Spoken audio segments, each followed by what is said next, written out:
on? Yes, sir, I am. Okay, I noticed there's a large audience. There's a -1 up there, so I'm not sure what that means exactly. But let's call the meeting together, Water Management Committee meeting.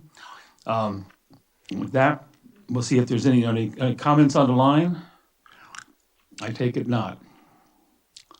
Also, I see a little microphone on that's pretty cool. Nothing from the committee here? None? Groundwater Authority.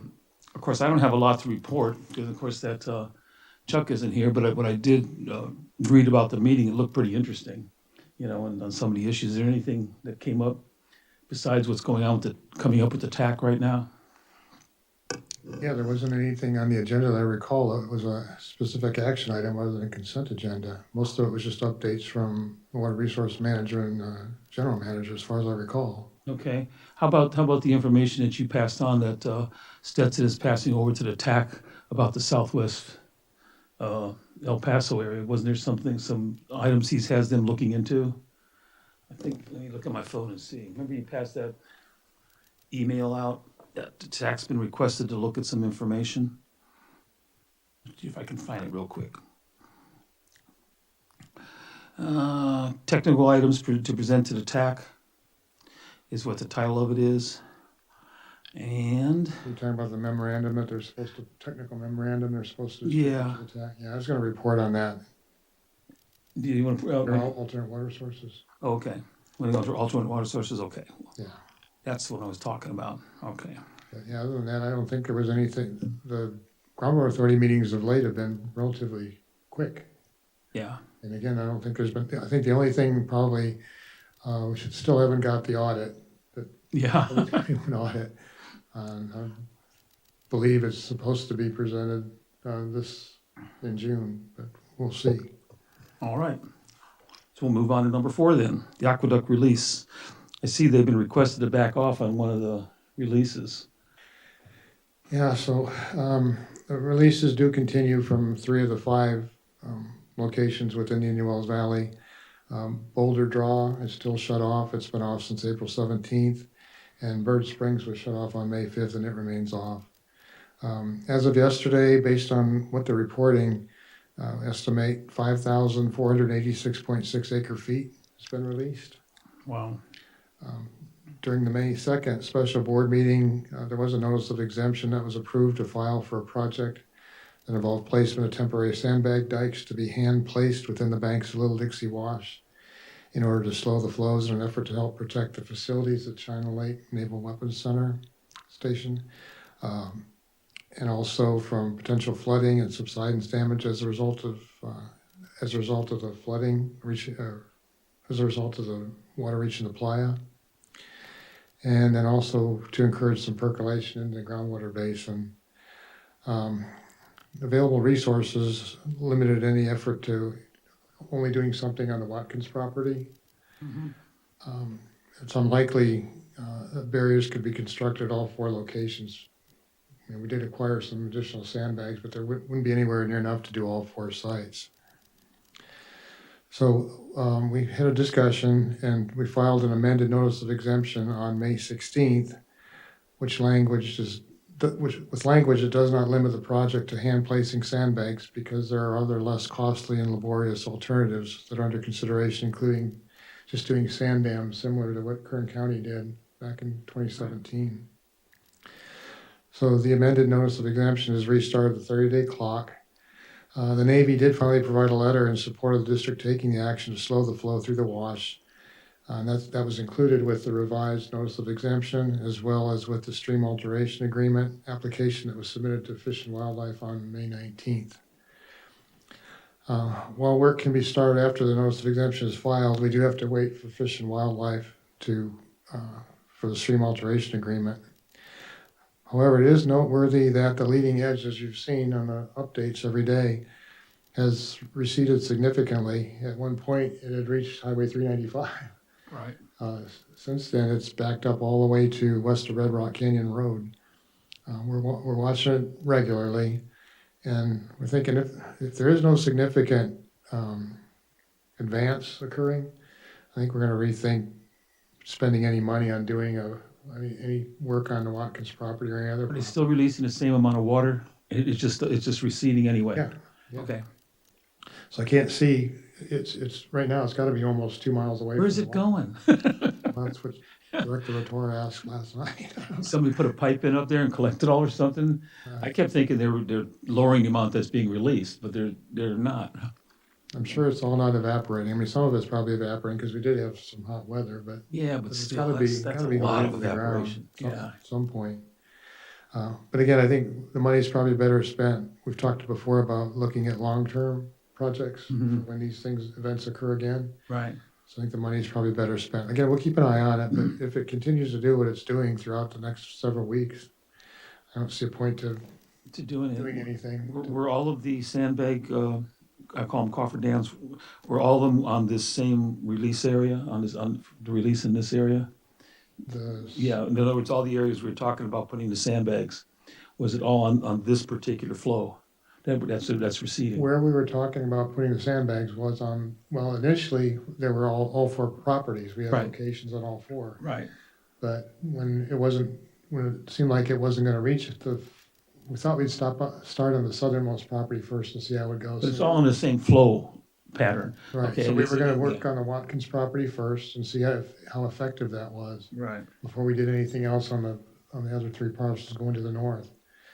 But again, right, and when we were looking at the sandbag option, as I said, we were thinking we might be able to get some resources from Kern County, but that Right. turned out to not be the case. So we went ahead and we did purchase some sandbags. No, I know Chuck had about 1,000 of them. Nowhere near that. He thought he had, 500 or so. Yeah. When he actually delivered them, he probably had less than 200. Okay.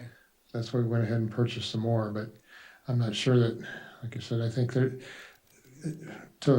already filled, but to lift them, put them, you're probably asking for somebody to strain their back or do Yeah. something like that. So if we do a project on Watkins property, I think like has been suggested, something like the dams that were built by Kern County with the pipe Right. through them, something like that. But again, based on what we're seeing, You may not even need I it. don't even need to do that. Okay. And based on the timing too, because you're looking at, you just submitted it, and once it's approved, you can move, but then you have to wait for BLM, right? And then August is the sort of cutoff date, sort of. I'm looking at August possible for it to stop, but we don't know yet till the snow really starts melting what's gonna happen up there. No, So if it goes to August, then you're down to, 60 days of collection, if that? Yeah. And I guess the biggest thing is to protect property, and that, if that's not necessary, then I know where you're headed with it. Well, good, that's a good report, thank you. All right, anything else on that? no. Any public comment? I guess that's a no. Does everybody think this meeting's boring? Is that the problem? No? All right, potential impact of recycled water. I see the report finally came out. Oh, the report was issued for review, yeah, but beyond that, I mean, the board had directed us to add this at the Water Management Committee meeting and continue to work with the city, but we haven't had any meetings with the Yeah, city. it's, I read the report. We're keeping it It's on the agenda, but there really has been nothing. pretty lengthy. It seems like they could have, I kept looking for a very basic summary page, and they did, and they just go into the whole report, but it looked to me like the primary, I guess they ranked the alternatives. I think there were 5 of them. Correct me if I'm wrong. But the top alternative was to further treat the water for injection. I think one of the bottom ones was spreading ponds and such. So it sort of confirmed what the water district has known for quite a few years, type of thing. But I couldn't tell from there. And again, it goes to the city, and it says the city's going to get it to a tertiary point. And they talked about using that for irrigation.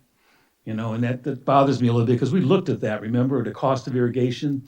And then if you do that, then you still got to do something with the water when people turn off all their irrigation.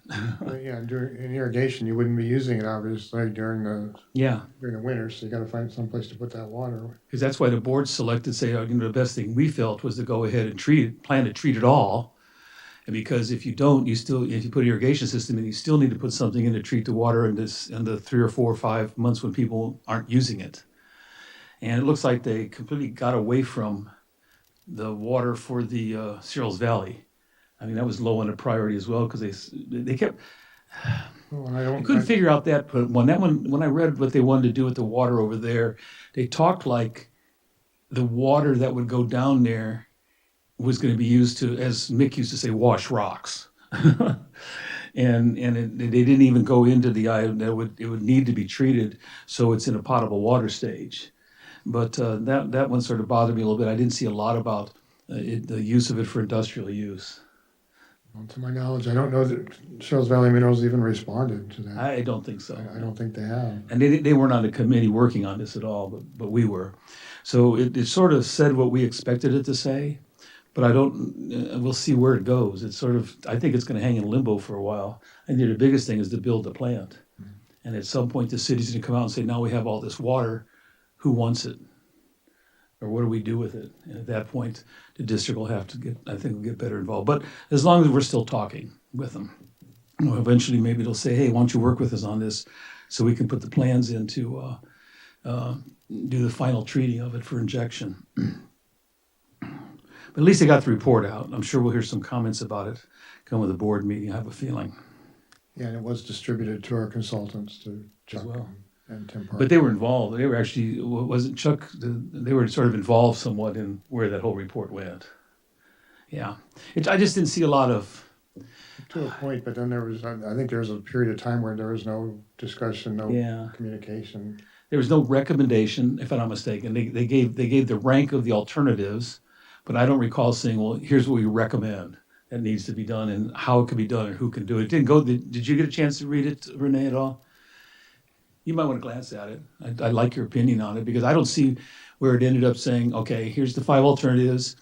Here's what we recommend how they get done, whether it be involved with the water district or the city or whatever, but they just sort of ended and said, these are the alternatives and goodbye. I mean, that's how I read it. Stetson has stated that the deep well injection is the preferred method. Right, but they didn't say, okay, if that's the preferred method, here's our recommendation for how it should get done. How to do it. And I have a feeling that's because what's going to come out of it is work with the water district. That's just my thoughts. It's not a long read.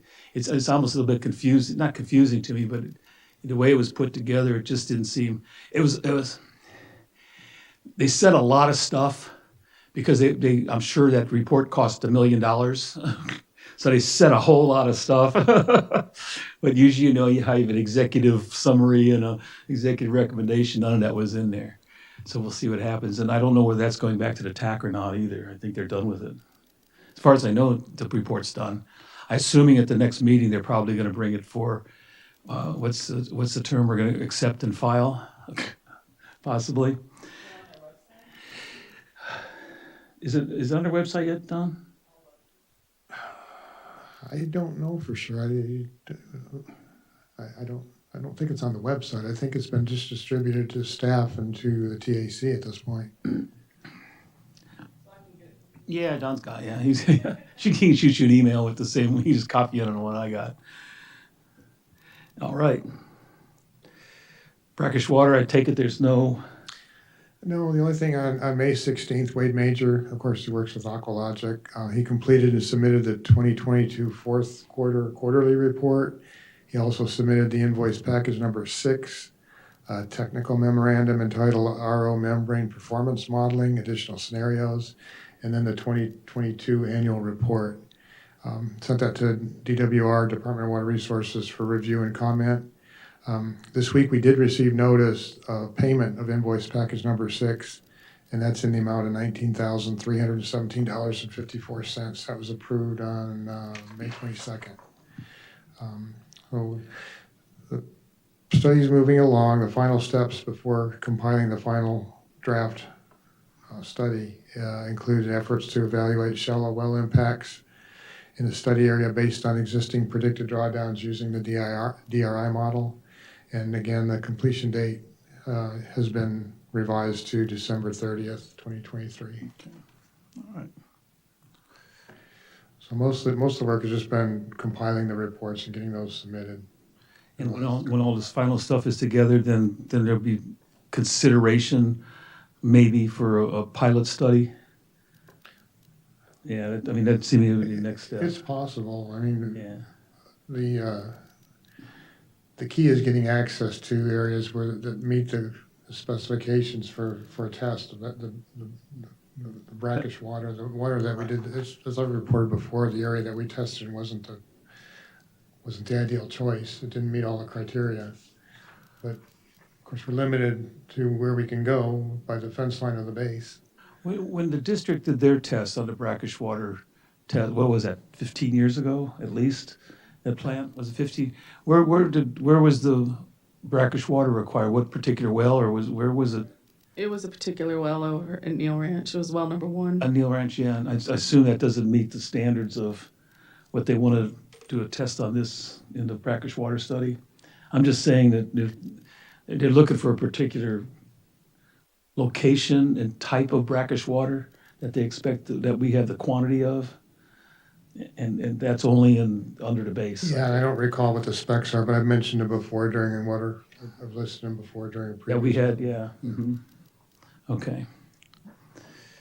Actually, I thought that was a pretty successful test at the time, but the problem was you had nothing to do with the effluent. You had to treat it down to a pile of salt, and that took the cost and shot it skyrocket. Yeah. All right. Anything else on brackish water?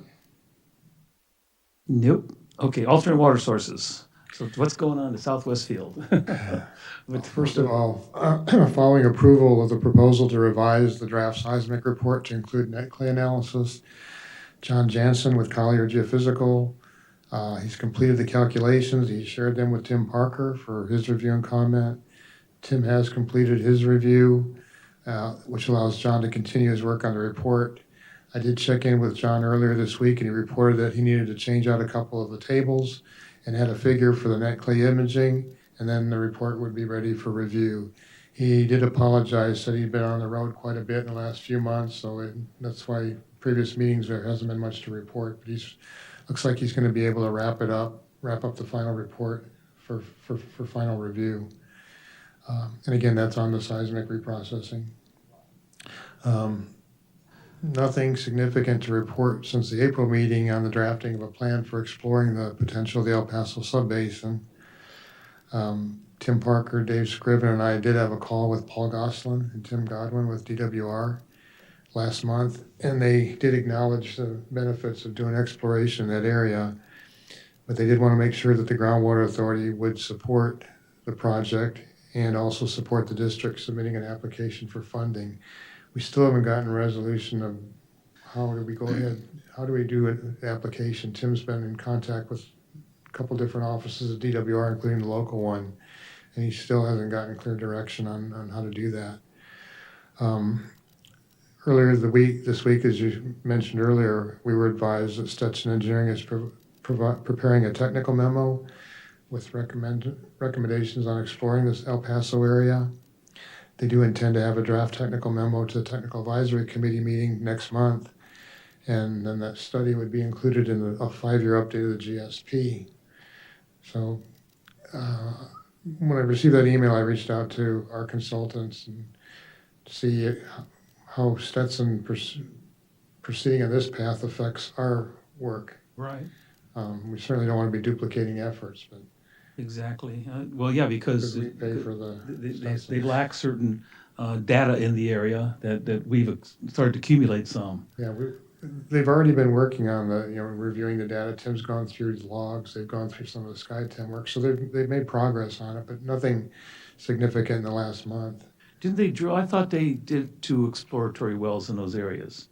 Or where were the one? That was one of the first ones they got the money from DWR to drill, wasn't it? In the El Paso basin? Yeah, in the El Paso. They drilled one, yeah. Yeah, and now they're saying they need to do more exploration because that didn't. Yeah, Tim, and I think I reported this in one of the previous meetings as well, that Tim has come up with a couple of possible drilling locations in the El Paso area, but we haven't refined them or quite settled in on locations. But that's one thing that would be part of the exploration program, obviously. And I don't know if you were on the board when Krieger and Stewart, Dave Scriven and Chuck Krieger made a presentation to the board on a 2021 exploration program that they put together. in which they had costs for drilling and for monitor wells, for exploratory wells. They're going to revisit those costs as part of this update. Okay. Again, there's nothing really to report in terms of progress during the month. Well, I would expect that any data we gathered or worked with, that if the GA is going to get involved, we're going to be sharing data. Well, You'd think. talking to DWR, you know, they said it was important that the Groundwater Authority agrees with exploring that area, the importance, and also the district making an application. So if they're going on their own and doing a study, I don't know if they would agree to the district putting an application. Yeah, It's come from one but we could share the data with them, and hopefully if they did it, we could get involved like we did with the recycled water, where we have, you know, our engineering staff there working with them on it, because we've been looking, we've been doing data, and we can get involved, which to me isn't a bad idea. If they're gonna pick the tab up for exploratory wells or the Tim's, you know, things like that, then that's something we need to look at. It sounds to me like Stetson it would, you know, based on I've seen in a few months that Steve Johnson and his people would be willing to work with us on that, because especially since we've got information that they could probably use, if not already. Okay, so how about the exploratory well they did in Rose? Remember, I thought at some point they said they didn't see any water, and then I thought they saw water at 60 feet or. After initial development, I believe the water level was 96 feet, but they were going to do some continued development and see where it finally settles out. Yeah. But they did initial reports where they drilled down to 600 feet. Right. I can't remember the screening interval offhand, but they thought the water was. I had heard reports that they didn't encounter water, but that seems not to be the case, because once they developed it, they did find water at 96 feet. Yeah, because I think drilled through below the basalt or something is what extensive layer of basalt. Yeah. And then at the bottom, it was granitic boulders they were drilling through. Well, hopefully they might give a report of that maybe at the next GA meeting. I'm sure, yeah. Hoping that they Jean will. Moran's done a very good job of reporting, and actually she's sent fairly regular updates to me what's going on. It should by now be moved to the second location. The well that they were drilling, they referred to as the mid well. So right. They're going to move to the north and do that second. Do another one as well. Okay. And all that's within our aquifer area, not on the, I guess on the our aquifer sort of ends, to me, mid Rose Valley. You know what I'm saying? And so they're into our aquifer, but some of the flow that's coming on, it all comes down to us anyway in the Rose Valley area. So what I read was I thought we showed some interest years and years ago about saying, why can't all that area from Rose Canyon, all that be part of our aquifer rather than where it lands? You see where I'm going with that? Yeah. Probably because Inyo County wouldn't want that. Yeah, it probably would. Well, it's all flowing this way anyway. It's all coming down, you know, type of thing. I thought that was the logic of it, that you have the water that's coming down that way, and it flows into our aquifer. So, you know, why isn't that all part of our aquifer? Because it's on the recharge, not necessarily in kind of an aquifer itself. I think the model says that, I think it accounts for 2,400 acres. 2,400 acre feet, I think it's something like that, yeah. Mm-hmm. And I'm not sure what good that would do anyway, because if it's all part of that flow into our aquifer, whether you catch it here or down here, it doesn't make a difference to me. Of course, I'm not a geologist, thank goodness. All right, anything else on alternate water sources? Any great news or anything? All right, future agenda items? Anything for the public? With that, we'll adjourn the meeting at 2:24. Thank you.